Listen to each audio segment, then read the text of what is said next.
Hey, welcome to my channel. Welcome back. If you're a subscriber, I really appreciate it. We're going to do the usual meandering through the garden while talking about stuff. The garden is really good this year because, like everyone else, I've been trapped at home, so I was able to give it extra love. We live in Northern California, and we've had some incredible late season rain, and there's nothing that plants like more than natural rain to water them with. Usually this time of year we're pretty much done, so we're really seeing some great effects from this extra rain. These are pine berries. It's a white strawberry that is really tart and tastes kind of like pineapple, cross between a pineapple and a strawberry. They're really easy to grow. I bought a dozen or so of them, and I mixed them with my regular strawberries, and now it appears that I have mostly pine berries. You do have to eat them right away. They don't tend to stay fresh like a regular strawberry does, but they have really neat flavor. Yeah, they're a little bit smaller than normal too. Check this out though. This was a 10 or 15 gallon landscape pot. And all I did is took a serrated knife, a birdhouse drill, and drilled holes all along the bottoms and side. And I made my own strawberry planters.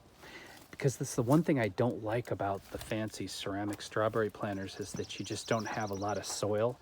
So when it gets hot, you have to water it like 2 or 3 times a day to keep the strawberries alive. Where with this larger planter, I think it's going to be easier to manage the moisture, and I could fit a lot more strawberries in it too. So I put them on all the posts of my garden. So this is the year of the berry, I'm saying. I wanted to mix my garden stuff with stuff that's happening in the nation right now as we're getting ready to slowly open up the country. Please excuse the noise, but we have work done already. We're in the middle of a kitchen remodel when the shit hit the fan. And everything we bought, the cabinets and countertops and everything, was locked up in the warehouse, and we've been 8 or 9 weeks, I lost count, of cooking on hot plates and toaster ovens in our freezing cold garage. All my first world problems. Look at my tomatoes this year. They're already looking pretty fantastic. So what I wanted to talk about, before this pandemic hit, I have a nephew, and he's not a lazy man. He was taught a very strong work ethic, but at the same time, he's a privileged man.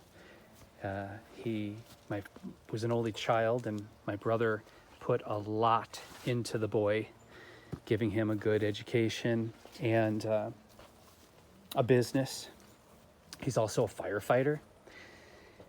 So what's interesting about this is the thing that came along with having all of that just kind of handed to him is his lack of understanding and empathy for what it's like to be born into poverty or born with any kind of financial challenges. So he had this idea about people who worked below living wage jobs. We have a new term for them. They're called essential workers. Before, we didn't understand how essential they were. Before we could have these easy judgments that they were underachievers. And basically, through our actions, have shown them that they're not worthy of affordable health care or a living wage.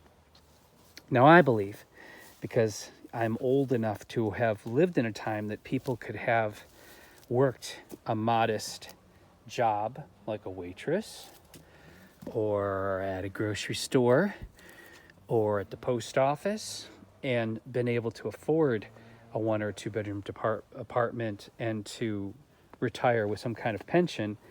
Now, the corporations are so focused on profit and greed that if you can't come up or don't have the aptitude to get into one of the high paying jobs in tech or in medicine or become a lawyer, you are pretty much doomed to a life of labor and a life that it will be nearly impossible for you to make a living wage and afford much for yourself, let alone to have a family.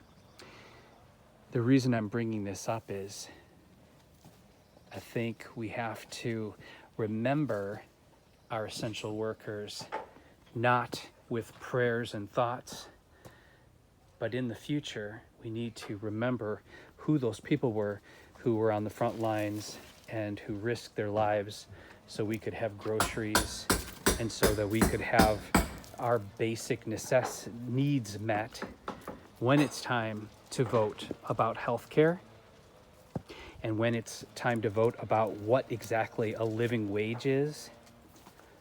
Because it's not that they can't afford to pay people more hourly, and it's not that they can't afford health care. It's that corporations are very, very crafty at creating a huge profit for their shareholders. And yes, I invest in the stocks, so I do understand how this works. And all you need to do is look at how when the jobs report came out that we were in depression level unemployment and the stock market still continued to climb. What does that tell us? Well, I know what it tells me as someone who invests. It tells me that these corporations are just foaming at the mouth at the idea that they may not have to rehire a lot of these people, and that they're coming up with very crafty ways to further cut back labor in America so that they can minimize cost and maximize profit. So what I said about this whole pandemic is let it be your teacher. If you're struggling, if you have struggled, if it brought up fear, if you had to do without, remember and fortify your life. And when it comes time to vote, remember those people who were so important during this time of struggle and fear. Remember that they deserve to have the American life, the American dream, as much as anybody else does. Because we're all contributing and we're all an important part of the fabric, multicultural fabric and multi-economic fabric that makes America what it is. So if we forget about everything we've learned during this time of crisis when we vote, if we forget about everything we learned in regards to fairness, then it will all be in vain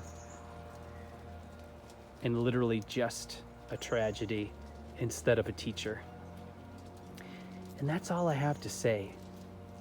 Please leave your intelligent comments below. I love interacting with my fans and my fellow Americans. And I want you to really take care of yourselves and take care of each other, because how we treat each other on the streets, I believe, is our ultimate reality. Do you know what this is? This is called golden oregano. And unlike a regular oregano, which can be very pungent, or this spicy oregano, which actually has a pepper flavor to it, the golden oregano has a really lovely mild flavor.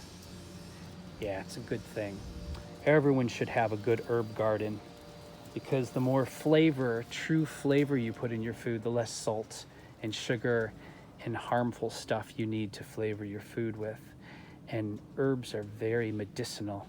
And I think as we've seen during this pandemic, the immune system and preventative health is another thing that we're going to have to remember moving forward with health and taking care of ourselves in this country.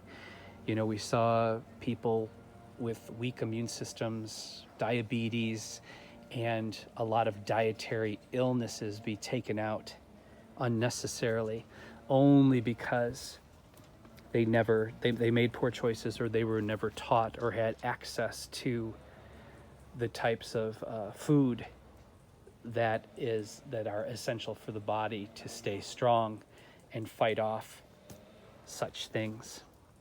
It's a lot to think about, and there's a lot of good changes to be had. So don't forget, everyone, spread the good word. Take care.